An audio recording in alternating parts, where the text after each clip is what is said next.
Yes, नमस्कार, good evening, Radhe Radhe.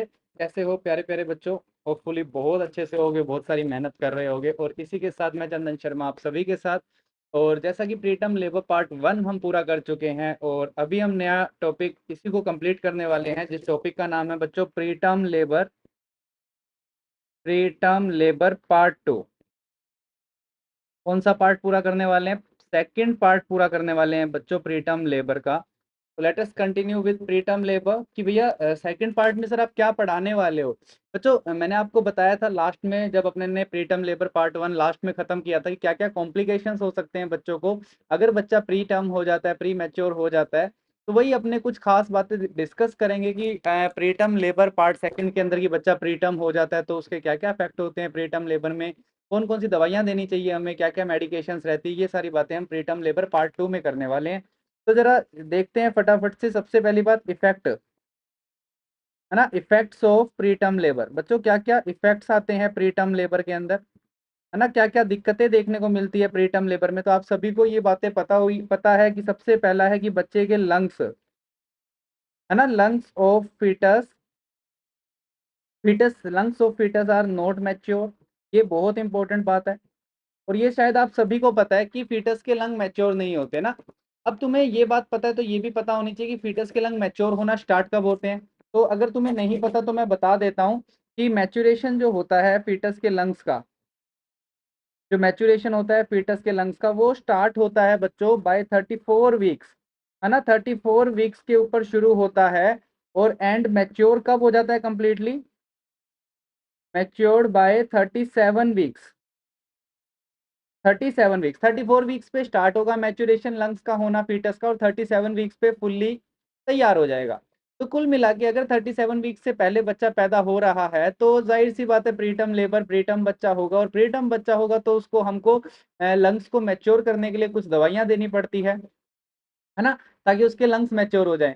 But 37 week पे हुआ तो 37 वीक्स तक पूरा मैच्योर हो जाता है, 34 वीक्स के आसपास मैच्योरेशन शुरू हो जाता है लंग्स का।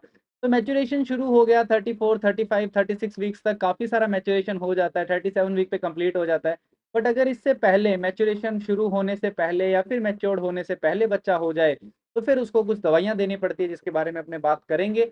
बट उसके अलावा एक और इम्पोर्टेंट बात है कि सर लंग्स की बात ठीक है, बट कई बार ऐसा होता है बच्चा ज्यादा प्रीटर्म है तो ब्रेन भी डेवलप नहीं हो पाता। Brain of the foetus is not matured, है ना। कई बार अगर बच्चा ज्यादा प्रीटर्म है तो बच्चे का ब्रेन भी मैच्योर नहीं हो पाता, और अगर ब्रेन मैच्योर नहीं हो पाता तो उस बच्चे में इंक्रीज हो जाते हैं चांसेस ऑफ सेरेब्रल पाल्सी, है ना, सेरेब्रल पाल्सी के चांसेस इंक्रीज हो जाते हैं बच्चों, ऐसे बच्चों के अंदर। और ज्यादातर ऐसे बच्चे कौन से होते हैं जो 28 वीक से पहले पैदा हो जाते हैं, है ना, जिनकी बर्थ जिनका इतने ज्यादा प्रीटर्म होते हैं कि सर वो 28 वीक से पहले पैदा हो गए, तो उन बच्चों में ब्रेन डेवलप नहीं हो पाता, उनके अंदर सेरेब्रल पाल्सी के चांसेस बढ़ जाते हैं। अब ये दोनों इफेक्ट की बातें कर ली, तो अब थोड़ी सी आगे बात करते हैं कि सर हमें दवाई कौन सी देनी है। तो बच्चों याद रखना, कोर्टिकोस्टीरॉइड्स, है ना, कोर्टिकोस्टीरॉइड्स, कोर्टिकोस्टेरॉइड्स देनी पड़ती है किसके लिए? Can be given for lung maturity. अब लंग्स को मैच्योर तो कराना पड़ेगा, क्या नहीं पड़ेगा? क्या बिल्कुल कराना पड़ेगा। लंग्स की मैच्योरिटी के लिए हमें कोर्टिकोस्टेरॉइड्स देने पड़ेंगे। एक इंपॉर्टेंट पॉइंट है, लंग्स की मैच्योरिटी के लिए कोर्टिकोस्टेरॉइड दिया जाता है। और दूसरा इंपॉर्टेंट पॉइंट है, अगर बच्चे के अंदर ब्रेन डेवलप नहीं हो पा रहा तो कौन सी दवाई देंगे? तो MgSO4 याद रखना, बहुत इंपॉर्टेंट है। MgSO4 is given to decrease, है ना, MgSO4 देना है to decrease the chances of cerebral palsy, cerebral palsy. ये बहुत इंपॉर्टेंट पॉइंट है। ये कई बार तुम्हारे एग्जाम में पूछा जाता है कि 28 वीक से पहले बच्चा पैदा हो गया या 30 वीक से पहले बच्चा पैदा हो गया, बहुत ज्यादा प्री टर्म है, ऐसे बच्चों में ब्रेन डेवलप नहीं हो पाएगा। तो बताओ ऐसे बच्चों के अंदर ब्रेन को न्यूरो प्रोटेक्शन करने के लिए आप कौन सी ड्रग दोगे? तो न्यूरो प्रोटेक्शन की ड्रग ऑफ चॉइस होती है बच्चों MgSO4, जो कि आपके एग्जाम में क्वेश्चन आता है कई बार, जो आपको याद रखना है। अब अपने ये बातें कर लेते हैं थोड़ी सी और कि सर क्या क्या रोल रहने वाला है यहाँ पे। Role of corticosteroid, corticosteroids corticosteroid का क्या क्या रोल रहता है किसके अंदर, in preterm labour. Preterm labour के अंदर कोर्टिकोस्टेरॉइड का क्या क्या रोल रहता है, बहुत ही खास रोल रहता है, आप सभी को पता है, कई बार मैंने बताया है मेरी क्लासेस के अंदर, और नहीं बताया तो पीडियाट्रिक की क्लासेस में आपको मिल जाएगा। तो सबसे इंपॉर्टेंट है एक्सेलरेट, है ना। एक्सेलरेट का मतलब बढ़ा देता है, किसको बढ़ा देता है सर, लंग्स के मैच्योरिटी की स्पीड को बढ़ा देता है। जिस स्पीड से लंग नॉर्मल मैच्योर होते हैं उससे ज्यादा तेजी से अब मैच्योर होंगे। उसके अलावा फॉर्मेशन करवाएगा, फॉर्मेशन करवाएगा, और क्या करवाएगा सर, रिलीज भी करवाएगा। किस चीज को रिलीज करवाएगा बताओ, सरफेक्टेंट को, रिलीज ऑफ सरफेक्टेंट। बहुत इंपॉर्टेंट बात याद रखोगे कि सर लंग्स की मैच्योरिटी को तेज करवा देता है, एक्सेलरेट करवा देता है, और फॉर्मेशन करवाएगा, रिलीज करवाएगा सरफेक्टेंट को। इन अगर ये सारे काम होंगे तो सर जाहिर सी बात है डिक्रीज किसके चांसेस हो जाएंगे, decrease chances of respiratory distress syndrome, बच्चे में आरडीएस होने के चांसेस कम हो जाएंगे। होंगे कि नहीं होंगे, बिल्कुल हो जाएंगे।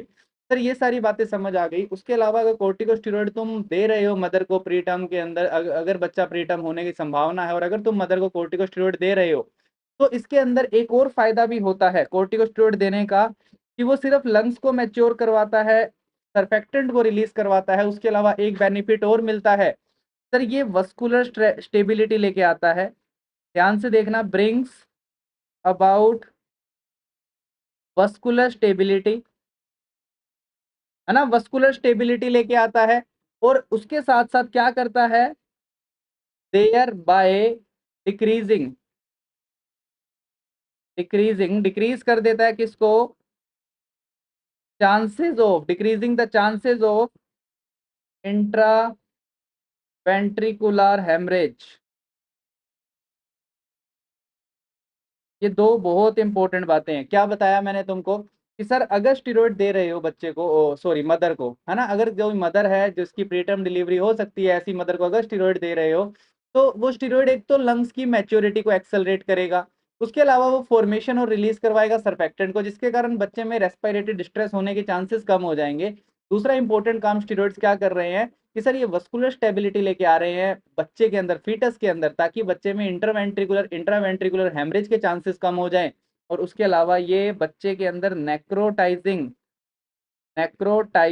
एंटेरोकोलाइटिस होने से भी बचाता है, एंटेरोकोलाइटिस होने से भी प्रिवेंट करता है। तो ये दोनों बातें आप लोगों को याद रखनी है कि लंग्स की मैच्योरिटी में हेल्प करेगा, वस्कुलर स्टेबिलिटी लाएगा जिससे इंटरवेंट्रिकुलर हेमरेज नहीं होगा, और तीसरा है नेक्रोटाइजिंग एंटेरोकोलाइटिस भी नहीं होने देगा।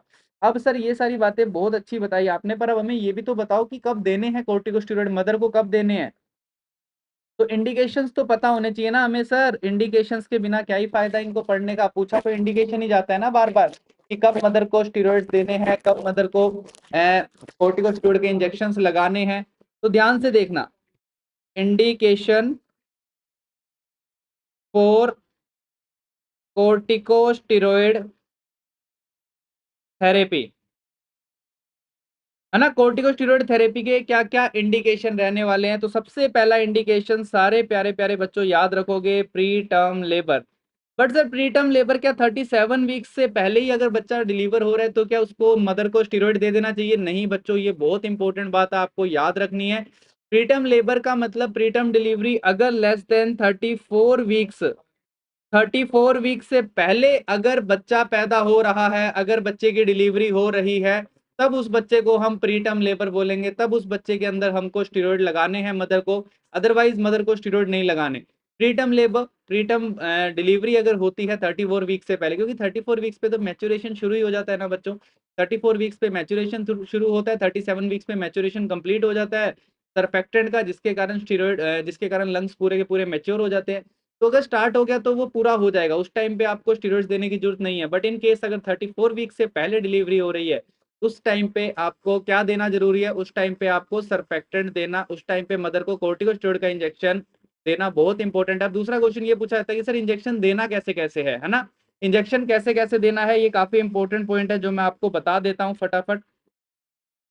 सबसे पहले है एसीओजी गाइडलाइंस, है ना, कि सर एसीओजी अमेरिकन गाइडलाइंस क्या कहती है, बहुत इंपॉर्टेंट पॉइंट है कि सर अमेरिकन गाइडलाइंस कहती है कि अगर प्री टर्म लेबर हो रही है 34 से 36 वीक्स के बीच में, तो कोर्टिकोस्टेरॉइड्स देनी है। है ना। अमेरिकन गाइडलाइंस कहती है कि अगर डिलीवरी प्रीटर्म लेबर हो जाती है 34 वीक से लेकर 36 वीक्स प्लस 6 डेज के बीच में, तब आपको कोर्टिकोस्टेरॉइड देनी है। वैसे हम जो नॉर्मल गाइडलाइंस जो हम पढ़ते हैं, जो हम यूज करते हैं, वो है प्रीटर्म लेबर 34 वीक से पहले डिलीवरी हो रही है तो आपको पक्का कोर्टिकोस्टेरॉइड देनी है। बट अमेरिकन गाइडलाइंस भी याद रखना, कई बार पूछ लिया जाता है कि एसीओजी गाइडलाइंस क्या कहती है। तो एसीओजी गाइडलाइंस कहती है इफ प्रीटर्म लेबर, अगर प्रीटर्म लेबर जो है वो किसके बीच में हो रही है, between 34 weeks to 37 weeks, sorry 34 weeks to 36 weeks plus 6 days. ठीक है, अगर प्रीटर्म लेबर 34 वीक्स से लेकर 36 वीक्स प्लस 6 डेज के बीच में हो रही है, तब भी आपको corticosteroid should be provided, should be provided. ये एक इंपॉर्टेंट पॉइंट है जो आपको याद रखना है। ठीक है, उसके अलावा अगर सिजेरियन सेक्शन हो रहा है किसी भी कारण से 37 वीक से पहले, अगर किसी भी कारण से सिजेरियन सेक्शन होता है, तो ये पॉइंट भी लिख लो तीसरा। इफ सिजेरियन सेक्शन, अगर सिजेरियन सेक्शन हो रहा है, is being done for any reason less than 37 weeks, तब भी आपको स्टेरॉइड देना है। ठीक है, तो ये एक इंपॉर्टेंट बात है बच्चों। देखो दो इंपॉर्टेंट अलग अलग बातें हैं कि सर अगर हमारे पास बच्चा 34 वीक से पहले आ रहा है तो 100% आंख बंद करके स्टेरॉइड्स देने ही देने हैं, मदर को स्टेरॉइड देने ही देने हैं। अगर 34 वीक से पहले होने की संभावना है डिलीवरी, तो स्टेरॉइड दे दो। बट अमेरिकन गाइडलाइंस कहती है कि भैया 34 वीक से 36 वीक्स प्लस 6 डेज तक भी अगर डिलीवरी होने की संभावना है, तो भी वो प्रीटर्म लेबर ही कहलाएगी। इस केस में भी स्टेरॉइड्स देने हैं आपको मदर को। और अगर सिजेरियन सेक्शन होने वाला है 37 वीक से पहले, तब भी आपको क्या देना है, स्टेरॉइड्स देना है। तो ये तीनों की तीनों बातें आप लोगों को याद रखनी है। ये तीनों इंडिकेशन है कोर्टिकोस्टेरॉइड थेरेपी की, कि कब कब कोर्टिकोस्टेरॉइड थेरेपी देनी है। बाकी अलग अलग कंट्रीज अलग अलग गाइडलाइंस यूज करती है ना। हर कंट्री की अपनी अपनी अलग अलग गाइडलाइंस है स्टेरॉइड्स की, स्टेरॉइड देने की, मदर को किस किस टाइम पे स्टेरॉइड देना है। हर कंट्रीज अपनी अपनी गाइडलाइंस यूज करती है। बट ये जो यूनिवर्सल गाइडलाइंस है, ये आपको लिखवा दी है और इनको आपको याद रखना है। एग्जाम में क्वेश्चन पूछा जाए तो आपको क्या याद रखना है, 34 वीक से पहले हो रही है डिलीवरी तब भी स्टेरॉइड लगाना है, 37 वीक से पहले हो रही है डिलीवरी, 37 मतलब प्रीटर्म लेबर, कभी भी प्रीटर्म डिलीवरी हो रही है उस केस में मदर को स्टेरॉइड्स देने हैं। चलो, अब एक इंपॉर्टेंट बात कि सर स्टेरॉइड देंगे तो स्टेरॉइड्स काम करना कब शुरू करते हैं, स्टेरॉइड एक्शन करना कब शुरू करता है, ऑनसेट ऑफ एक्शन। तो याद रखना, स्टेरॉइड देने के बाद वो हाथों हाथ अपना काम शुरू कर देता है, इमीडिएटली अपना काम शुरू कर देते हैं स्टेरॉइड्स। बट एक इंपॉर्टेंट बात याद रखना कि सर सबसे अच्छा रिजल्ट कब आएगा, बेस्ट रिजल्ट, है ना। अच्छा रिजल्ट कब देते हैं वो, तो अच्छा रिजल्ट बच्चों हमेशा आफ्टर 48 आवर्स, 48 घंटे बाद अच्छा रिजल्ट मिलेगा आपको स्टेरॉइड लगाने के। तो हमेशा स्टेरॉइड लगाने के 48 आवर्स ऑफ फर्स्ट डोज, है ना, पहली डोज के 48 घंटे बाद आपको अच्छा रिजल्ट मिलता है। और यही क्वेश्चन तुम्हारे एग्जाम में पूछा गया है कि भैया एक बार अगर आपने मदर को स्टेरॉइड दे दिया है तो कम से कम कितनी देर पहले स्टेरॉइड दोगे या कितना वेट करोगे, कितनी देर तक डिलीवरी कंडक्ट नहीं करवानी चाहिए। तो स्टेरॉइड्स देने के 48 घंटे तक डिलीवरी कंडक्ट नहीं करवानी चाहिए। ठीक है, 48 घंटे बाद डिलीवरी कंडक्ट कराओ, तो इसका मतलब ये कि सर 48 घंटे तक तो हमें प्रेगनेंसी को स्टेबल बना के रखना ही पड़ेगा। क्या मेरी बात समझ आई। तो ये एक इंपॉर्टेंट पॉइंट है कि अगर आप कोर्टिकोस्टेरॉइड दे रहे हो प्री टर्म लेबर के अंदर, तो आपको 48 घंटे तक वेट करना है, देन डिलीवर करना है। बट एक और इंपॉर्टेंट पॉइंट आता है ये कि सर 30, मान लो किसी पेशेंट को हमने 35 वीक्स पे डिलीवरी हो रही है किसी पेशेंट की, तो सर उस केस में हमने मदर को स्टेरॉइड्स दे दिया, तो उस केस में भी 48 घंटे वेट करने की जरूरत है क्या। बच्चों अगर 36 या 35 वीक्स पे आपने मदर को स्टेरॉइड दिया है, तो बच्चों लंग्स का मैच्योरेशन तो पहले ही स्टार्ट हो चुका था। सर लंग्स का जो बच्चे का फीटस का लंग्स था उसका मैच्योरेशन पहले ही शुरू हो चुका था, 34 वीक्स के बाद शुरू हो जाता है। आपने स्टेरॉइड दिया 35 वीक्स पे, तो उस केस में अगर 48 घंटे नहीं आप डिलीवरी को रोक पाते हो, उस केस में अगर डिलीवरी करवानी जरूरी भी है तो आप करवा सकते हो। ठीक है, वो सिर्फ हमने प्रोफाइलैक्सिस के लिए स्टेरॉइड दिया है। बट अगर 34 वीक से पहले किसी भी मदर को स्टेरॉइड दिया जाता है, तो एक बात हमेशा याद रखना, आपको हर हाल में 48 घंटे वेट करवाना है, देन डिलीवर करवाना पड़ेगा। तो इस बात को लिख लो बहुत अच्छी तरीके से। If corticosteroids are given for preterm labour, है ना, less than 34 weeks, less than 34 weeks, then इस केस में आपको वेट करना है कितनी देर के लिए, 48 आवर्स के लिए, 48 घंटे के लिए आपको वेट करना है, एंड देन डिलीवर।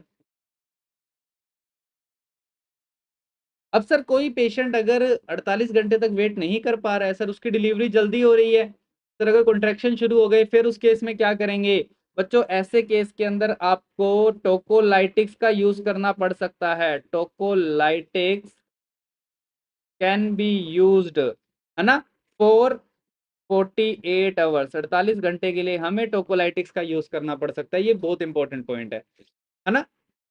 अगर टोकोलाइटिक्स का यूज करना है, बट टोकोलाइटिक्स का यूज हमेशा तभी करना है जब डिलीवरी 34 वीक से पहले हुई हो, अगर डिलीवरी 34 वीक्स के बाद हुई है तो आपको टोकोलाइटिक्स देने की जरूरत नहीं है, मैंने अभी अभी बताया आपको, उस केस में अगर आपने स्टीरॉयड दे दिया है और पेशेंट की डिलीवरी हो रही है तो होने दो, फिर कोई दिक्कत नहीं है, ठीक है।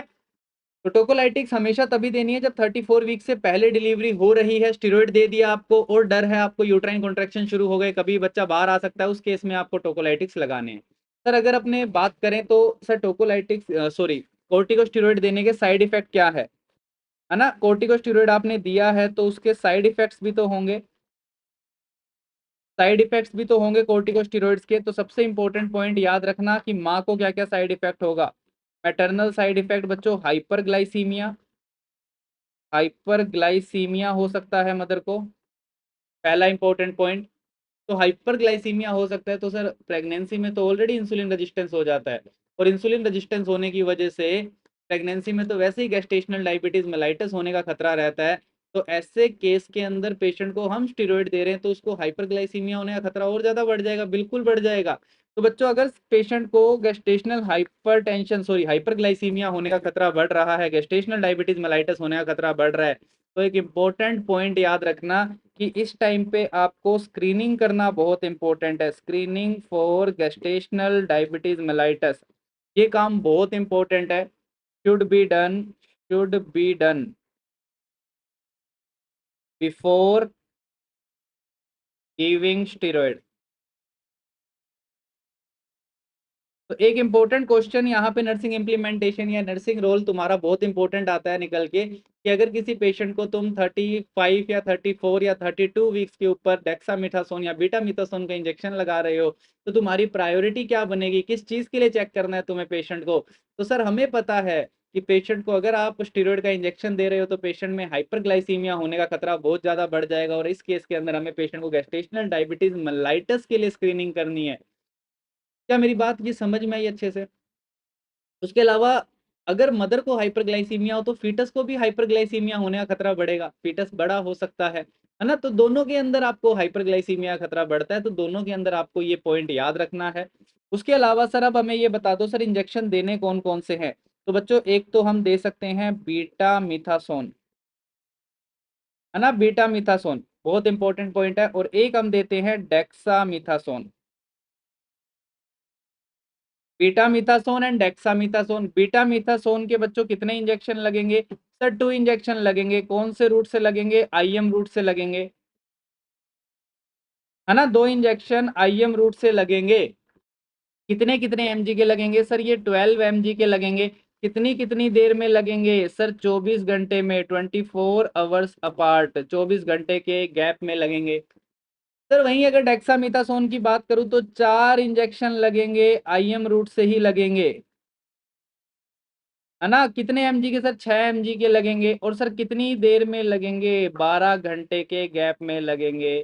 सर इसको याद कैसे रखें, हम तो बार बार भूल जाते हैं किसमें 2 इंजेक्शन लगते हैं, किसमें 4 इंजेक्शन लगते हैं। ए के बाद आता है बी, ए बी मतलब 2 इंजेक्शन, डी आता है ए बी सी डी मतलब चौथे नंबर पे डी आता है मतलब 4 इंजेक्शन, बस इस तरीके से इसको याद रखना है।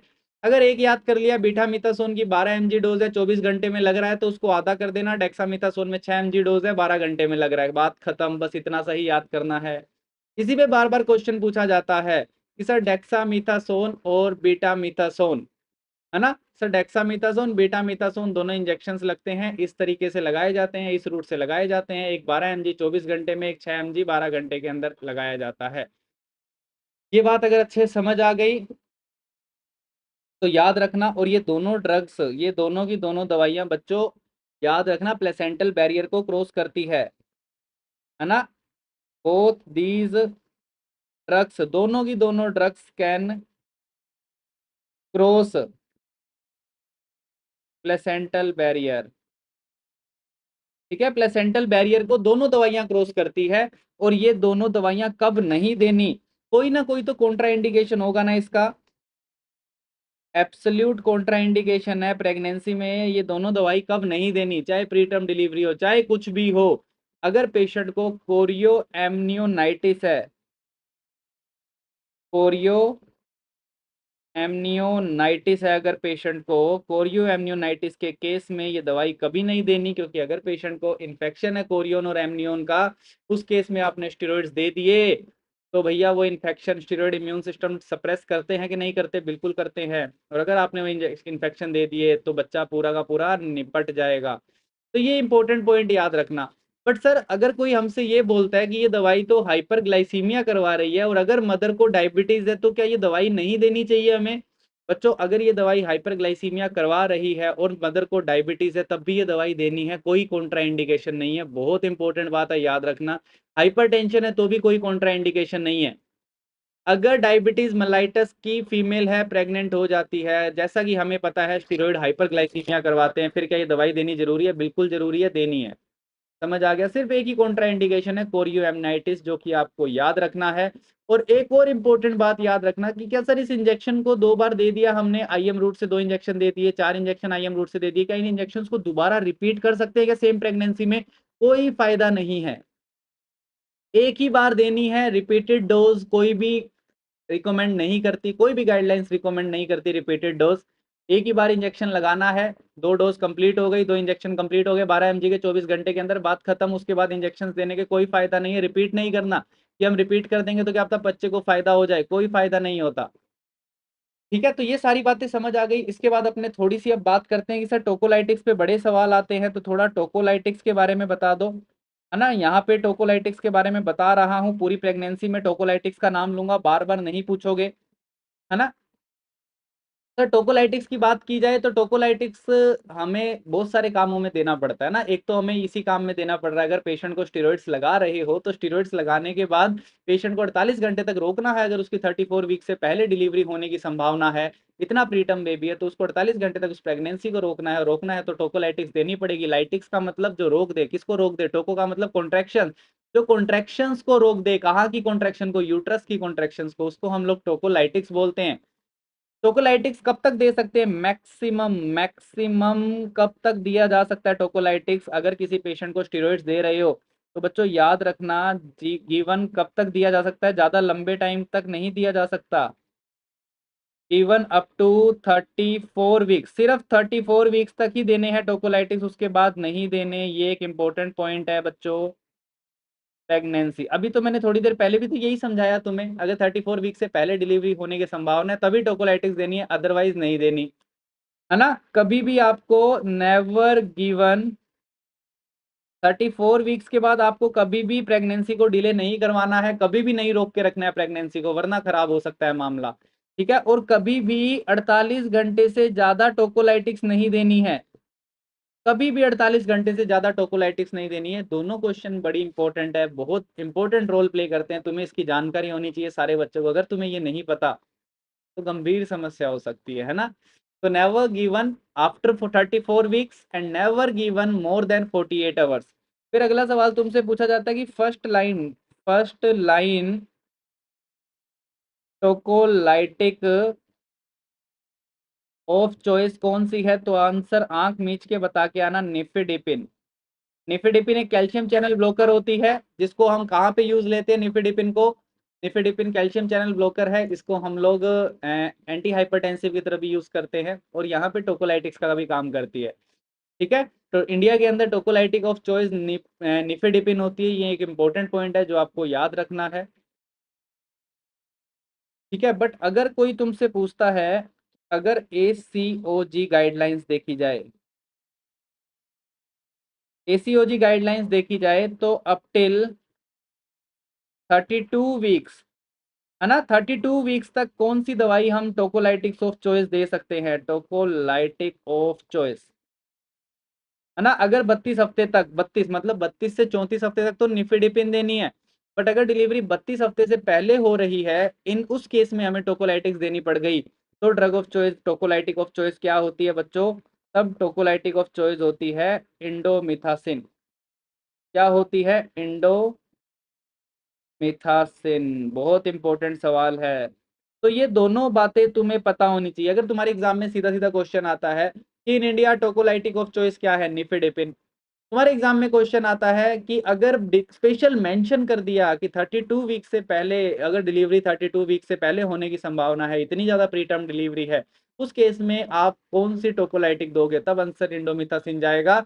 अदरवाइज सारी केस के अंदर, सारे के सारे केसेस के अंदर आंसर निफेडिपिन जाएगा। तो क्या मेरी बात याद रहेगी, 32 हफ्ते तक टोकोलाइटिक ऑफ चॉइस इंडोमिथासिन है, 32 से 34 हफ्ते तक टोकोलाइटिक ऑफ चॉइस निफेडिपिन है, ठीक है। बट सर ये ऐसा क्यों सर, 32 हफ्ते तक हमको इंडोमिथासिन क्यों देनी है, तो जो बच्चे पीडियाट्रिक में मेरी वीडियोस देखेंगे कार्डियोवास्कुलर में, उनको उनको बहुत अच्छे से समझ आ जाएगी ये बात। फिर भी मैं तुम्हें थोड़ा सा बता देता हूँ कि इफ आपने इंडोमिथासिन को यूज किया, इंडोमिथासिन को यूज किया, इज यूज्ड बियॉन्ड 32 वीक्स, है ना। अगर आपने इंडोमिथासिन को 32 वीक्स के बाद यूज किया, तो ये क्या करवा सकती है सर, ये बहुत गंभीर समस्या करवा सकती है, premature closure of ductus arteriosus, ductus arteriosus, ductus arteriosus को बंद करवा देगी, और दूसरा है ओलिगो हाइड्रेमनियोस करवा देगी। क्या मेरी दोनों बातें समझ आई, और हम कभी भी नहीं चाहते ductus arteriosus pre mature close हो जाए। अगर ductus arteriosus pre mature close हुई तो बच्चे के लिए गंभीर समस्या बन जाएगी। तो ये एक इंपॉर्टेंट पॉइंट है जो आपको याद रखनी है कि सर हमको कभी भी इंडोमिथासिन 32 वीक्स के बाद यूज में नहीं करनी। अगर आपने बाद में यूज करी तो डक्टस आर्ट्रियोसस को क्लोज करा देगी, जिसको हम प्री मैच्योर क्लोजन बोलेंगे कि pre mature ductus arteriosus close हो गई है। और अगर ऐसा हुआ तो फिर कोई समस्या गंभीर हो सकती है, दिल की प्रॉब्लम हो सकती है, कार्डिक प्रॉब्लम हो जाएगी, जन्म से पहले ही बच्चे को तुम दिल की बीमारी दे दोगे, है ना। दिल की बीमारी तो बड़े होने के बाद लगती है, यहाँ पे बच्चे को तुम पहले ही दे दोगे, बड़ी गलत बात है ना। चलो कि सर पहली लाइन हमको समझ आ गई, पहली दवाई जो है वो हमें देनी है कौन सी, निफेडिपिन। अब अपने थोड़ी सी बातें कर लेते हैं। अगले पेज पे एक बड़ा बढ़िया सा एक चार्ट बनाना, जिस चार्ट के अंदर मैं तुम्हें समझा देता हूँ टोकोलाइटिक्स, कौन कौन सी टोकोलाइटिक्स होती है, इनकी डोज क्या क्या रहती है, ये भी तुम्हें पता होना चाहिए। इनके मैटरनल साइड इफेक्ट क्या होते हैं, साइड इफेक्ट ऐसे चार्ट बना लो एक अच्छा सा, और फीटल साइड इफेक्ट क्या रहने वाले हैं, है ना, और कॉन्ट्रा इंडिकेशन क्या क्या है इन दवाइयों के। ये एक बड़ा सा चार्ट है जो आप बना लो, जिससे आपको एक ही जगह सारी दवाइयां याद रह जाएगी। सबसे पहले निफेडिपिन की बात कर लेते हैं, है ना। निफेडिपिन की बात करें बच्चों, सबसे इंपॉर्टेंट कैल्शियम चैनल ब्लॉकर होता है। इसकी लोडिंग डोज रहती है, लोडिंग डोज सबसे पहले हमें लोडिंग डोज देनी होती है इस दवाई की। लोडिंग डोज है 20 to 30 mg, ओरल रूट से देनी होती है। फिर मेंटेनेंस डोज चलती है, मेंटेनेंस डोज चलती है इस दवाई की। अगर मेंटेनेंस डोज की बात करूं तो बच्चों मेंटेनेंस डोज होती है इसकी 10 से 20 mg, 10 से 20 mg, और ये टीडीएस चलती है, दिन में 3 बार देनी होती है। मैक्सिमम 180 mg तक दे सकते हैं, बट कोई दिक्कत नहीं, ज्यादा याद नहीं रखना इतना ज्यादा आपको लोगों को ना। उसके अलावा साइड इफेक्ट की बात करें तो सबको पता है कैल्शियम चैनल ब्लॉकर है, वैसो डायलेटेशन करवाएगा, है ना, वैसो डायलेशन करवा देगा, फ्लशिंग करवा सकता है। अगर वैसोडाइलेशन फ्लशिंग होगा तो पेशेंट का हेडेक भी होगा, तो ये हेडेक भी करवाता है और हाइपोटेंशन भी करवा सकता है। तो ये सारे इसके साइड इफेक्ट होते हैं, जो कि मैटरनल साइड इफेक्ट है, बट बच्चे के लिए बड़ा ही फायदेमंद है, नील है। फीटल साइड इफेक्ट बिल्कुल नील है, इसलिए कोई समस्या नहीं है। कॉन्ट्रा इंडिकेशन कब कब नहीं देनी होती है दवाई, ये हाइपोटेंशन में नहीं देनी होती, याद रखना, क्योंकि हाइपोटेंशन में दे दी तो और ज्यादा हाइपोटेंशन हो जाएगा। Heart failure, heart failure with decrease ejection fraction, ejection, है ना, हार्ट फेलियर जिसके अंदर इजेक्शन फ्रैक्शन डिक्रीज हो रखा है, उस केस में भी कभी नहीं देनी आपको। अब अपने दूसरी बात करते हैं बच्चों, दूसरी इंपॉर्टेंट दवाई है, उसका नाम इंडोमिथासिन, मैंने अभी आपको बताया। अगर इंडोमिथासिन की डोज की बात करूं तो लडुओं डोज इसकी वापस से वही लोडिंग डोज, कितनी है लोडिंग डोज इसकी, 50 to 100 mg। 50 से 100 mg इसकी लोडिंग डोज होती है, ओरल रूट से ही देनी होती है। उसके बाद मेंटेनेंस डोज है, दोबारा से मेंटेनेंस डोज की अगर मैं बात करूं तो मेंटेनेंस डोज यहाँ पे रहती है 25 mg, और ये आपको QID देनी होती है, दिन में 4 बार देनी होती है 25 mg तक, ठीक है। अगर इसके अपने मैटरनल साइड इफेक्ट की बात करें तो ये नोजिया करवा सकता है माँ को, है ना, GERD गैस्ट्रोइसोफेजियल रिफ्लेक्स डिजीज करवा सकता है, प्लेटलेट डिसफंक्शंस करवा सकता है, गैस्ट्राइटिस करवा सकता है, ये आप लोग लिख सकते हो। साइड इफेक्ट इसके ऑलरेडी बता दिए हैं। अगर 32 वीक्स के बाद दिया, है ना, अगर 32 वीक्स के बाद आपने दिया तो ये क्या करवा देगा, प्री मैच्योर क्लोजर करवा देगा, premature closure of ductus arteriosus, ductus arteriosus, ये मैंने ऑलरेडी आपको लिखवा दिया है। उसके अलावा कॉन्ट्रा इंडिकेशन क्या है इस दवाई के, कॉन्ट्रा इंडिकेशन सर कभी भी इस दवाई को आपको अगर मैटरनल लीवर डिजीज है ना, ये हेपेटोटॉक्सिक होती है, लीवर डिजीज, किडनी डिजीज है, लीवर डिजीज है, इस केस में आपको ये दवाइयां नहीं देनी है। अल्सरेटिव कोलाइटिस है पेशेंट को, तब भी ये दवाई नहीं देनी है, अल्सरेटिव कोलाइटिस। थोड़ी सी फार्मा पढ़ लेते हैं आज, है ना, फार्मा भी काफी दिन हो गए नहीं पढ़ी आप लोगों ने। और कौन कौन सी दवाइयां हैं सर जो टोकोलाइटिक्स की तरह काम करती है, तुम्हारे एग्जाम में कई बार सवाल पूछा गया इनमें से कौन सी टोकोलाइटिक्स नहीं है, इनमें से कौन सी टोकोलाइटिक्स है, तो ऐसे क्वेश्चंस कई बार दिमाग घुमा देते हैं, तो उसको अपने याद कर लेते हैं। आजकल हम लोग बहुत इंपॉर्टेंट दवाई यूज कर रहे हैं, बीटा 2 एगोनिस्ट, बीटा 2 एगोनिस्ट को हम लोग यूज कर रहे हैं, बट कौन सी दवाई यूज करते हैं, सिर्फ एक ही दवाई यूज करते हैं जिसका नाम क्या है, टरब्यूटालिन।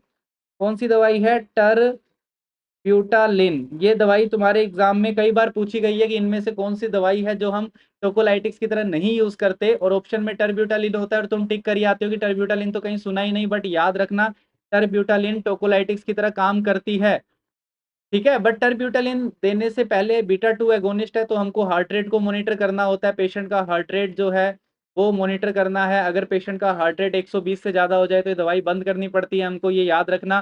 पेशेंट का blood glucose level, potassium level भी हमको 4 से 6 घंटे में मॉनिटर करना है। अगर किसी पेशेंट को टरब्यूटालिन दे रहे हो तो ये तुम्हारी नर्सिंग प्रायोरिटी बनती है कि उसकी हार्ट रेट को मॉनिटर करना है, उसका ब्लड प्रेशर मॉनिटर करना है, सॉरी ब्लड ग्लूकोज मॉनिटर करना है, और potassium level, serum potassium level monitor करना है। तो ये बातें आप लिख लेना, मैंने आपको बता दी है। डोज की बात नहीं करनी, इसकी डोज जो भी बीटा एगोनिस्ट की डोज होती है पेशेंट की एज के अकॉर्डिंग, वेट के अकॉर्डिंग वो हम देते हैं। साइड इफेक्ट की बात कर लेते हैं। Maternal side effect, most common side effect बच्चों इससे ट्रेमर्स आते हैं, है ना, इस दवाई से ट्रेमर्स आते हैं। अभी आपको बताया हार्ट रेट बढ़ती है तो पैल्पिटेशन, पैल्पिटेशन, टैकीकार्डिया, टैकीकार्डिया, ये सारे इसके साइड इफेक्ट हैं, है ना। पोटेशियम लेवल को मेंटेन कर रहे हो, क्यों कर रहे हो, हाइपोकैलीमिया करवाती है ये दवाई, तो ये सारे के सारे इसके साइड इफेक्ट हैं, ठीक है। नियोनेट के अंदर क्या करवाती है, नियोनेटल, नियोनेट के अंदर, नियोनेट मतलब फीटस की बात नहीं कर रहा, बच्चा पैदा हो जाए उसके बाद, ये नियोनेट में हाइपोग्लाइसीमिया करवाती है ना। और ये दवाई कौन सी कंडीशन में नहीं देनी, ये दवाई हार्ट फेलियर में नहीं देनी। क्यों नहीं देनी हार्ट फेलियर में, तुम्हें खुद को समझ में आना चाहिए। अगर कोई दवाई टैकीकार्डिया करवा रही है, पैल्पिटेशन करवा रही है, और उसको हार्ट फेलियर में दे दिया तो दिल का पटाखा तो बजना ही बजना है ना, दिल का पटाखा बजना ही बजना है। और भी किसी पेशेंट में ब्लीडिंग का रिस्क है, किसी पेशेंट के अंदर डायबिटीज अनकंट्रोल्ड है, उस केस में भी हम बीटा 2 एगोनिस्ट नहीं देते, क्योंकि ये काफी सारी प्रॉब्लम्स क्रिएट करवाते हैं। बीटा 2 एगोनिस्ट हाइपरग्लाइसीमिया भी करवाते हैं। चलो ये सारी बात याद रखना। अब एक और बात याद करते हैं सर, तीसरी दवाई टर्ब्यूटालिन पढ़ ली, उसके बाद आती है एक दवाई जिसको हम बोलते हैं एटोसिबान, एटोसिबान ये भी एक दवाई है जो काफी इंपॉर्टेंट है ना, बट आजकल ये बंद कर दी है, बैन कर दिया इस दवाई को, इस दवाई को हम यूज नहीं करते हैं, ठीक है। तो इस दवाई के बारे में पढ़ना भी नहीं है, बट इसको कभी हम यूज किया करते थे, या फिर टोकोलाइटिक्स की तरह काम करती है ये पता होना चाहिए तुम्हें। बट आजकल इस दवाई को बैन कर दिया है, ये मिलती ही नहीं है, ना इंडिया में ना किसी विदेश में, कहीं नहीं मिलती है, ठीक है। बट इस दवाई पे एक सवाल आता है कि ये दवाई बहुत अच्छी दवाई होती है, best best best tocolytic in heart patient cardiac patient में काफी अच्छी टोकोलाइटिक है ये, ठीक है। बट इसको एफडीए ने अप्रूव नहीं किया अभी तक, डेट्स वाई ये अवेलेबल नहीं है वर्ल्ड वाइड और इंडिया में भी अवेलेबल नहीं है, तो अभी तक इस दवाई का कोई यूज नहीं हो रहा है, एफडीए को अप्रूवल नहीं मिला, इसलिए बैन ही मानो इस दवाई को, ठीक है। और एक और लास्ट में एक दवाई है, एक और टोकोलाइटिक है जिसको हम MgSO4 बोलते हैं। अरे सर ये क्या बता दिया आपने, MgSO4 को भी टोकोलाइटिक्स की तरह यूज में लेते हैं, बिल्कुल लेते हैं, बट MgSO4 की डोज बहुत ज्यादा है, 9 से 10 मिली इक्विवेलेंट पर लीटर जब इसकी कंसंट्रेशन होती है ब्लड में, तब ये टोकोलाइटिक्स की तरह काम करता है। और इस लेवल पे तो सर रेस्पिरेटरी डिप्रेशन जैसे सिम्टम्स आने लग जाते हैं पेशेंट को, टॉक्सिसिटी हो जाती है MgSO4 की अगर इतना डोज दे दिया पेशेंट को तो।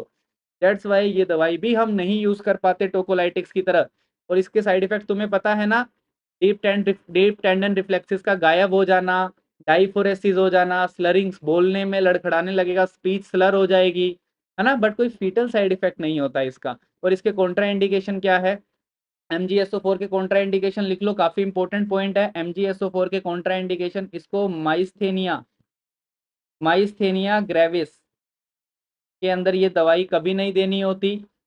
कार्डियक कंडक्शन, कार्डियक कंडक्शन, है ना, कार्डियक कंडक्शन के अंदर अगर डिफेक्ट आ जाए तब ये दवाई कभी नहीं देनी होती, रीनल फेलियर में ये दवाई कभी नहीं देनी होती, ठीक है। ये सारी की सारी बातें याद रखना। मायोकार्डियल इंफ्रैक्शन, MI के अंदर ये दवाई कभी नहीं देनी होती, मायोकार्डियल इंफ्रैक्शन में ये दवाई कभी नहीं देनी होती, ठीक है। तो ये कुछ साइड इफेक्ट है, जो किसके साइड इफेक्ट है, ये साइड इफेक्ट है MgSO4 के। मेरी बात समझ आई, तो MgSO4 9 to 10 milliequivalent per litre पे अगर पहुंच जाएगा तब ये टोकोलाइटिक्स की तरह एक्ट करता है। बट सर इस डोज के ऊपर तो हम सबने कितनी बार पढ़ा हुआ है, इस डोज पे तो MgSO4 टॉक्सिसिटी शो होने लग जाती है इन केस। और MgSO4 टॉक्सिसिटी में तो बहुत खतरनाक चीजें होती है, जैसे कि डीप टेंडन रिफ्लेक्सिस का गायब हो जाना, respiratory depression, डाइफोरेसिस, slurring of speech, ऐसे केसेस के अंदर हम MgSO4 इस लेवल पे तो कभी नहीं दे सकते, ठीक है। तो एक इंपॉर्टेंट पॉइंट जो आपको याद रखना है, ठीक है। चलो, तो ये सारी की सारी आपको बातें बता दी। अब आपको 4-5 क्वेश्चन पता होने चाहिए कि सर अगर किसी पेशेंट को डायबिटीज है और उसको टोकोलाइटिक्स देनी है तो कौन सी दवाई देंगे, निफेडिपिन देंगे। सर अगर किसी पेशेंट को डायबिटीज है तो कौन सी टोकोलाइटिक्स नहीं देंगे, सर हम कौन सी टर्ब्यूटालिन नहीं देंगे, बीटा 2 अगोनिस्ट नहीं देंगे, वो डायबिटीज में टोटली कॉन्ट्रा इंडिकेटेड है। अगर कोई पेशेंट को हार्ट डिजीज है तो सबसे अच्छी टोकोलाइटिक्स कौन सी है, एटोसिबान, बट सर वो मिलती नहीं है, क्या करें, है ना। सर अगर किसी पेशेंट को 32 वीक्स के बाद आपने टोकोलाइटिक दे दी, वो भी इंडोमिथासिन, तो क्या हो सकता है उसको, सर उसका प्री मैच्योर क्लोजर हो जाएगा किसका, डक्टस आर्टरियोसस का। ये तुम्हारे एग्जाम में पूछे गए क्वेश्चंस है, फ्रीक्वेंटली आस्क्ड क्वेश्चंस है जो तुम्हारे नोट सेट में पूछे गए हैं। चार्ट बना लेना, बड़ा ही खूबसूरत सा चार्ट है ये, जो तुम्हारे एग्जाम में कई बार पूछा जाता है। आगे बढ़े सर, अपने पढ़ते हैं absolute Contra indication of tocolytics, है ना। अब अपने थोड़ा सा एब्सोल्यूट कॉन्ट्रा इंडिकेशन देख लेते हैं। Absolute Contra indication of tocolytics, कब कब आपको टोकोलाइटिक्स देनी ही नहीं है।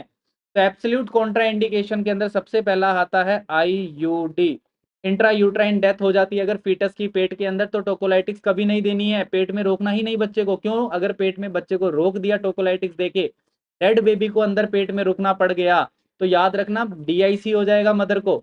डिसएमिनेटेड इंट्रावस्कुलर कोएगुलोपैथी पढ़ाया है मैंने तुमको, इंट्रा यूट्राइन डेथ हो जाती है तो बच्चे के अंदर, मदर के अंदर ये होने का खतरा बढ़ जाता है। किसी भी तरीके की लीथल एनोमली है, anomaly of foetus on ultrasound, है ना। अगर अल्ट्रासाउंड कराया और कोई गंभीर समस्या निकल के आ गई, कंजेनाइटल एबनॉर्मेलिटी निकल के आ गई, उस केस में भी टोकोलाइटिक्स नहीं देनी, कभी नहीं रोकना। फीटल डिस्ट्रेस है अगर पेशेंट को, foetal distress, foetal distress cardiotocography के अंदर आपको दिख रहा है साफ साफ फीटल डिस्ट्रेस है, तो कभी भी नहीं देना है ना। चौथा नंबर है कोरियो, कोरियो एमनाइटिस, कोरियो एमनियोनाइटिस। कोरियो एमनियोनाइटिस के अंदर ना तो टोकोलाइटिक्स देनी है, स्टीरॉयड इटसेल्फ भी इसके अंदर कॉन्ट्रा इंडिकेट होती है, स्टीरॉयड्स भी कभी नहीं देने, ठीक है। उसके अलावा मैटरनल, माँ अगर हीमोडाइनमिकली इनस्टेबल है ना, हीमोडाइनमिकली इनस्टेबल है अगर मदर, तब भी उस केस में भी आपको टोकोलाइटिक्स नहीं देनी। और उसके अलावा pre term pre mature rupture of membrane, pre term pre mature rupture of membrane, क्योंकि मेम्ब्रेन रप्चर हो गई उसके बाद तो आप कभी भी प्रेगनेंसी को रोकते ही नहीं, हाथों हाथ डिलीवरी करानी जरूरी हो जाती है। समझ आ गया? तो ये कुछ कॉन्ट्रा इंडिकेशन है जब आपको कभी भी टोकोलाइटिक्स नहीं देनी होती। और एक और इम्पोर्टेंट बात याद रखना, अगर अपने भारत की बात करें तो इंडिया के अंदर भी हम 34 वीक से पहले डिलीवरी हो रही है तभी टोकोलाइटिक्स देते हैं। ठीक है, 34 वीक्स के बाद अगर डिलीवरी हो रही है या 34 वीक्स के बाद लेबर शुरू होती है ना, 34 वीक्स के बाद लेबर शुरू होती है तब भी नहीं देना है टोकोलाइटिक्स। वो एसीओजी गाइडलाइंस है, अमेरिकन गाइडलाइंस है। तो तुम्हारे एग्जाम में अगर सवाल पूछा जाता है कि कब देने हैं स्टेरॉइड्स, हमें स्टेरॉइड का इंजेक्शन हमें लगाना सबसे अच्छा कब है, सबसे अच्छा टाइम कब है स्टेरॉइड का इंजेक्शन लगाने का, तो आंख बंद करके एक ही आंसर करके आना, इंडिया के अकॉर्डिंग हम 34 वीक से पहले अगर डिलीवरी हो रही है तो उसको स्टेरॉइड देना पड़ेगा। 34 वीक्स के बाद हो रही है तो बहुत कोई खास जरूरी नहीं है, वो ऑप्शनल है, आप दे भी सकते हो नहीं भी दे सकते, बट 34 वीक से पहले कंपलसरी कब है, जब 34 वीक से पहले डिलीवरी होगी तब कंपलसरी है। समझ आ गई बात? चलो, उसके बाद अपने बात कर लेते हैं MgSO4 के बारे में थोड़ी सी यहाँ पे, क्योंकि MgSO4 काफी इंपॉर्टेंट रोल प्ले कर रहा है, तो MgSO4 की बात करना तो बनता है। MgSO4 and management of preterm labour, है ना, MgSO4 और management of preterm labour. तो management of preterm labour की बात करूं बच्चों, तो मैनेजमेंट में सबसे पहला है MgSO4 क्या करता है, decreases chances of cerebral palsy, है ना, सेरेब्रल पाल्सी के चांसेस को कम कर देता है। प्रीटर्म बच्चों में देना होता है, इवन इन प्रीटर्म, प्रीटर्म बच्चों में भी कब देना है, जब वो लेस देन 32 वीक्स, 32 वीक से पहले डिलीवर होते हैं तब देना होता है। सर डोज क्या रहती है इसकी MgSO4 की, क्या देते हैं हम, तो कब देते हैं हम, तो इसकी डोज कितनी रहती है, किसको देते हैं, गिवन इन, सॉरी प्रीटर्म पूरा मत लिखना, प्रीटर्म लेबर के अंदर देते हैं, ठीक है, प्रीटर्म लेबर के अंदर देते हैं, मदर को देते हैं MgSO4 प्रीटर्म लेबर के अंदर, अगर बच्चे को 32 वीक से पहले डिलीवर होने का खतरा है, बच्चे को नहीं देते मदर को देते हैं। फिर इसकी डोज क्या रहती है, तो डोज में याद रखना बच्चों, लोडिंग डोज, सबसे पहले हम MgSO4 की लोडिंग डोज देते हैं, आप सभी को पता है ये बात। लोडिंग डोज 4 ग्राम IV रूट से देनी होती है, और ये 4 ग्राम आपको कितनी देर में देनी है, 20 मिनट के अंदर खत्म करनी है। उसके बाद आपको मेंटेनेंस डोज चला देनी है, लोडिंग डोज के बाद कौन सी डोज चला दोगे, मेंटेनेंस डोज, और 1 ग्राम पर आवर IV रूट से चला देनी है, खत्म बात। कितनी देर के लिए चलानी है, मैक्सिमम टाइम तो बता दो सर, मैक्सिमम टाइम कितनी देर के लिए चलानी है, तो ज़्यादा देर के लिए नहीं चलानी, 24 घंटे के लिए चलानी है सिर्फ। सर इस टाइम पे क्या क्या चीज़ें मॉनिटर करनी है, ये तो मैं कई बार बता चुका हूँ, दोबारा नहीं बताऊंगा कि सर इसके अंदर रेस्पिरेटरी रेट को मॉनिटर करना है, यूरिन आउटपुट को मॉनिटर करना है, डीप टेंडन रिफ्लेक्सेस को मॉनिटर करना है। सर कॉन्ट्रा इंडिकेशन मैं लिखवा चुका हूँ, myasthenia gravis, cardiac conduction defect, myocardial infarction, renal disease है, तो इस कंडीशन के अंदर आपको क्या करना है, इस कंडीशन में आपको कभी भी MgSO4 नहीं देना है। ठीक है, चलो ये सारी बातें समझ आ गई। अब मैनेजमेंट की बात कर लेते हैं लास्ट में कि सर मैनेजमेंट कैसे किया जाए, है ना, मैनेजमेंट कैसे किया जाए।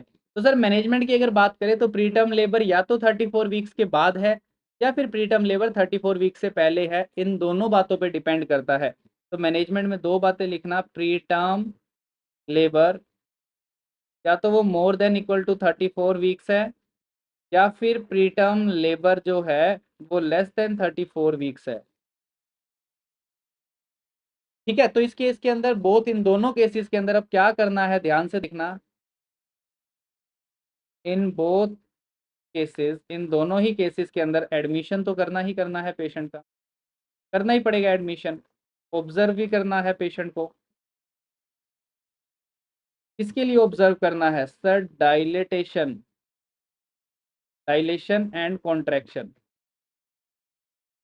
है ना, सर्विक्स का डायलेशन और सर्विक्स का और यूट्रस का कॉन्ट्रैक्शंस के लिए आपको मॉनिटर करना शुरू कर देना है पेशेंट को। और कितना मॉनिटर करना है, एटलीस्ट 4 to 6 आवर, 4 से 6 घंटे के लिए लगातार आपको मॉनिटर करना है पेशेंट को एडमिट करके। तो सर एडमिशन करना दोनों केसेस में जरूरी है, एडमिशन करना दोनों केसेस में, ये एक इम्पोर्टेंट पॉइंट याद रखना। ऑब्जर्वेशन बहुत इंपॉर्टेंट है सर्वाइकल डायलेटेशन का और यूट्राइन कॉन्ट्रैक्शंस का, ये ऑब्जर्वेशन बहुत इंपॉर्टेंट है, क्योंकि हमें पता है अगर पेशेंट प्रीटर्म है तो स्टेरॉइड देना है, स्टेरॉइड देने के बाद उसको 48 घंटे तक मैनेज करना है, रोक के रखना है डिलीवरी को। अगर 34 वीक से पहले बच्चा पैदा होने की संभावना है या मदर 32 वीक्स के आपके पास आई है, तो स्टीरॉयड देना है और 34 वीक्स तक, तो कम से कम उसको 48 घंटे तक तो सॉरी आपको रोकना ही रोकना है उस पेशेंट को, है ना। 48 घंटे तक तो रोकना ही रोकना है। ये सारी बातें हो गई। प्रोजेस्टेरोन का कोई रोल नहीं है यहाँ पे, प्रोजेस्टेरोन देने का कोई रोल नहीं है प्रीटर्म लेबर के अंदर, ठीक है। प्रीटर्म केस के अंदर नो रोल ऑफ प्रोजेस्टेरोन और इंडक्शन ऑफ लेबर का भी कोई रोल नहीं है। अगर प्रीटर्म केसेस आ गए हैं आपके पास, ऑलरेडी प्रीटर्म डिलीवरी होने की संभावना है उसके अंदर बहुत ज़्यादा, तो प्रोजेस्टेरोन और लेबर को इंड्यूस कराने का कोई फायदा नहीं होता, याद रखना, है ना। इन सारे के सारे पेशेंट्स को आप लोगों को मॉनिटर करना है 4 से 6 घंटे के लिए, बहुत इंपॉर्टेंट पॉइंट है ये, मॉनिटरिंग बहुत इंपॉर्टेंट होती है। अगर मॉनिटरिंग नहीं किया तो मामला खराब हो सकता है, ठीक है। ये कुछ मैनेजमेंट होते हैं, उसके अलावा मैंने आपको सारे के सारे मैनेजमेंट तो बता ही दिए, है ना। कौन कौन सी दवाइयाँ देनी है, टोकोलाइटिक्स कब देना है, स्टीरॉयड कौन कौन से देने हैं। इसके अलावा आपको मैंने ये भी बता दिया है कि एमजीएसओ का क्या काम है, कौन से स्टीरॉयड कब देने हैं कब नहीं देने, ठीक है। तो ये सारी की सारी बातें आपको समझ आ गई। इसके अलावा हम लोग ग्रुप बी स्ट्रेप्टोकोकस की भी स्क्रीनिंग करते हैं। सारी की सारी प्रेग्नेंट फीमेल जो 36 वीक से 37 वीक्स के बीच में जितनी भी प्रीटर्म लेबर की फीमेल्स होती है, उन सब में हम ग्रुप बी स्ट्रेप्टोकोकाई स्क्रीनिंग करते हैं। तो थोड़ा सा इसके बारे में लिखवाएंगे और इस अध्याय को यहीं पे समाप्त करेंगे। तो एक लास्ट पॉइंट लिखना, ग्रुप बी स्ट्रेप्टोकोकाई स्क्रीनिंग बहुत इंपॉर्टेंट क्वेश्चन बन सकता है, इसलिए मैं आपको लिखवा देता हूँ। ग्रुप बी स्ट्रेप्टोकोकस की स्क्रीनिंग, तो ये एक इम्पोर्टेंट क्वेश्चन है, done in all pregnant female. Her pregnant female के अंदर ये करनी होती है, और कब करनी होती है, बिटवीन 36 टू 37 वीक्स के बीच में करनी होती है। टाइम कौन से टाइम पे करनी होती है, 36 टू 37 सॉरी +6 डेज भी ऐड करना है यहाँ पे, 37 वीक +6 डेज, ठीक है। 36 to 37 week +6 days in all preterm labour. जितनी भी फीमेल जिनके अंदर प्रीटर्म लेबर होने की संभावना, उन सभी में हमें ये करके देखना होता है। कैसे करते हैं हम सर, हम इसके अंदर रेक्टो वेजाइनल स्वैब लेते हैं पेशेंट का। Vaginal swab lower vagina near introitus से लेना होता है, और रेक्टल स्वैब हमको 1 सेंटीमीटर अबव एनल फिशर से लेना होता है। दोबारा से बता देता हूँ, हमको यहाँ पे रेक्टो वेजाइनल स्वैब लेना होता है, जिसके अंदर हम वेजाइनल स्वैब तो लोअर वेजाइना से लेते हैं इंट्रोइटस के पास से, और रेक्टल स्वैब हम एनल फिशर से 1 सेंटीमीटर ऊपर से लेते हैं। इन दोनों स्वैब को हम ट्रांसपोर्ट करते हैं कौन से मीडियम में, स्ट्रेट मीडियम के अंदर, स्ट्रेट मीडियम के अंदर ट्रांसपोर्ट करते हैं, रूम टेम्परेचर पे ये ट्रांसपोर्ट हो जाता है, ठीक है। तो ये एक इंपॉर्टेंट क्वेश्चन है जो कई बार आपसे पूछा जा सकता है, इसलिए मैंने आपको पढ़ा दिया है। और ग्रुप बी स्ट्रेप्टोकोकस प्रोफाइलैक्सिस के अंदर हम नियोनेटल सेप्सिस होने से बचा सकते हैं। ग्रुप बी स्ट्रेप्टोकोकाई की प्रोफाइलैक्सिस देनी होती है हमें कई बार, क्यों, ताकि हम नियोनेटल सेप्सिस होने से बचा सकें, ठीक है। इसको हम इंट्रापार्टम भी दे सकते हैं। अलग अलग गाइडलाइंस है कैसे देनी है कैसे नहीं देनी, ये अपने स्कोप के बाहर है थोड़ा सा। बस अपने को इतना याद रखना है कि ग्रुप बी स्ट्रेप्टोकोकाई स्क्रीनिंग जो होती है वो सारी प्रेग्नेंट फीमेल में करनी होती है, 37 से 37 वीक्स +6 डेज पे करनी होती है, सारी प्रीटर्म लेबर में करनी होती है।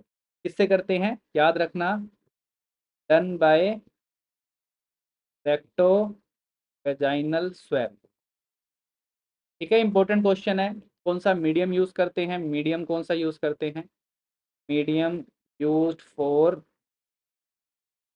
ट्रांसपोर्टेशन, तो Stuart medium, STUART, Stuart medium, ये क्वेश्चन पूछा जाता है, ठीक है।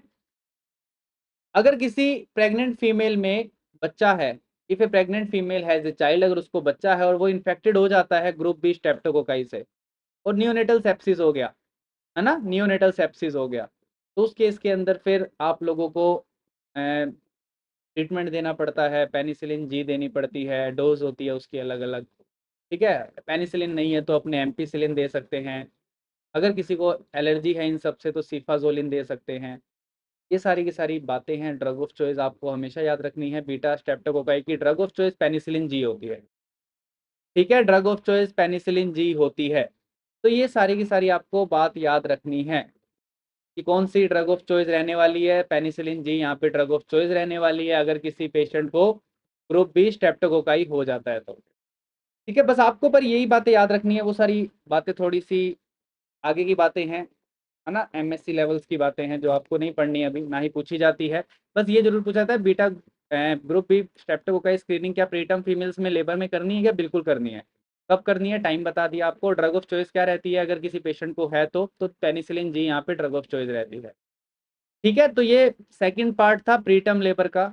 आई थिंक काफी इंपॉर्टेंट है, बहुत सारी बातें हैं। एक क्वेश्चन इसमें से पक्का बनेगा इस टॉपिक में से ना, प्रीटर्म लेबर से एक क्वेश्चन या दो क्वेश्चन आने ही आने हैं, आंख बंद करके बोल रहा हूं, आने ही आने हैं। तो इस टॉपिक को बिल्कुल भी मत छोड़िएगा, है ना। और इसी के साथ चैनल को सब्सक्राइब नहीं किया तो सब्सक्राइब कर लीजिएगा, बेल आइकन को प्रेस करना ताकि आपको नोटिफिकेशन मिलते रहें। जल्दी ही पीडियाट्रिक की क्लासेस भी आपको जल्दी ही अवेलेबल हो जाएगी ऐसे ही, और सारी की सारी ओबीजी की क्लासेस भी जल्दी ही अवेलेबल हो जाएगी। विद इन जुलाई के मंथ में काफ़ी सारा सिलेबस कवर करने की कोशिश करूंगा मैं। उसके अलावा एक और इम्पोर्टेंट बात, अगर डेली क्वेश्चंस प्रैक्टिस करनी है आप लोगों को, तो आप लोग मुझे क्वेश्चंस प्रैक्टिस के लिए भी इंस्टाग्राम अकाउंट पे फॉलो कर सकते हो, चंदन00। ठीक है, चंदन00 मेरा इंस्टाग्राम अकाउंट है, यहाँ पे आप लोग फॉलो कर सकते हो मेरे को क्वेश्चंस प्रैक्टिस करने के लिए भी। और शेयर करना, चैनल को ज़्यादा से ज़्यादा लोगों तक पहुँचाना, है ना। यही आप लोगों से उम्मीद है, इतना अच्छा कंटेंट मिल रहा है तो इतनी सपोर्ट तो आप लोग कर ही सकते हो ना। तो thank you so much guys, और इसी के साथ मिलते हैं अगले अध्याय में, इसमें आपको premature rupture of membranes के बारे में पढ़ाया जाएगा। ठीक है, thank you so much for joining me. Goodbye, tata, see you soon. मिलते हैं अगली क्लास में, टाटा।